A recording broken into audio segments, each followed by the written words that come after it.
इस वीडियो में मैं आपको बताऊंगा कि बैंगलोर में जब मैं इंजीनियरिंग करने गया था क्या क्या मेरे को वहां पे डिफिकल्टी हुई। तो मेरे को इतनी चीज़ों के बारे में नहीं पता था। हम लोग उस वक्त कर्नाटका एक्सप्रेस से बैंगलोर जाते थे और 42 घंटे लगते थे।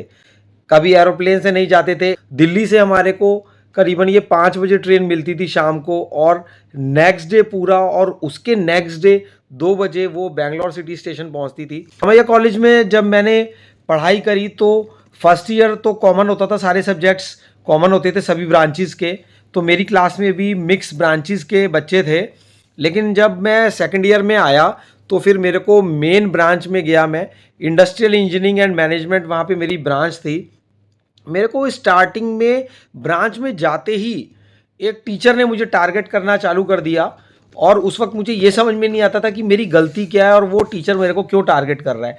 जैसे कि क्लास में जाना तो तुम खड़े हो जाओ। तो मैंने अपने हॉस्टल्स में आकर के अपने सीनियर्स से पूछा कि वो टीचर मेरे को ऐसे करता है तो मेरे को क्या करना चाहिए। उन्होंने कहा कि तुम ऐसा करो कि उसकी क्लास बंक कर दो, उसमें क्लास में मत जाओ।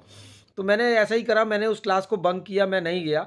नेक्स्ट डे उस टीचर ने, सर ने मेरे को बोला कि तुम घूम रहे थे कॉलेज में और तुम क्लास में नहीं आए।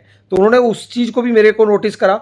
धीरे धीरे मेरे को थोड़ी उनसे, टीचर से दिक्कत होनी शुरू हो गई थी, और काफ़ी मेरे को प्रॉब्लम उस वक्त मैं फेस करने लग गया था। मेरे को समझ में नहीं आ रहा था कि मैं क्या करूं। फिर मैं स्टाफ रूम में गया और मैंने वहाँ पर एक दूसरे टीचर से भी मैंने बोला कि सर मेरे को कुछ यहाँ पर इनकन्वीनियंट हो रहा है, ऐसा ऐसा। उन्होंने भी मेरी कोई प्रॉब्लम सॉल्व नहीं करी। तो ऑटोमेटिकली मैंने सोचा कि इस प्रॉब्लम को मैं खुद ही सॉल्व करूँगा। और उसमें फिर मेरे को, जैसे सर ने बोला कि आज तुम क्लास में लेट क्यों आए हो, तो हमारा ना इंजीनियरिंग ड्राइंग का एक सब्जेक्ट था। उसमें मैंने सर को बोला कि सर मैं अपना ड्राफ्टर भूल गया था। ड्राफ्टर हम लोग इंजीनियरिंग में यूज़ करते हैं ड्रॉ करने के लिए। तो मैंने सोचा कि अब मैं इनको कॉन्फिडेंटली जवाब दूंगा, क्योंकि मेरी कोई गलती नहीं है और मैं कहीं पर भी, मेरे को कोई ऐसा नहीं था कि मेरे को आता नहीं था या कुछ था। वो अननेसेसरली मेरे को टारगेट कर रहे थे बच्चा समझ करके कि ये एक भोला सा बच्चा है, तो इसको मैं कुछ भी बोलूँगा तो ये डर जाएगा, या कुछ भी जो भी उनको फीलिंग थी इस टाइप की। मैंने सोचा मैं इसको बोल्डली फेस करूँगा। तो जैसे भी उन्होंने मेरे को बोला कि तुम क्लास में लेट क्यों आए, मैंने कहा सर मैं ड्राफ्टर नहीं लाया था, और जो भी मेरे को वो बोलते थे तो स्ट्रेट अवे मैं उसका बोल्डली जवाब देता था। और उसका रिजल्ट ये हुआ कि उस कॉन्फिडेंस की वजह से वो जो मेरे सर थे, टीचर थे, उन्होंने मेरे को टारगेट करना छोड़ दिया।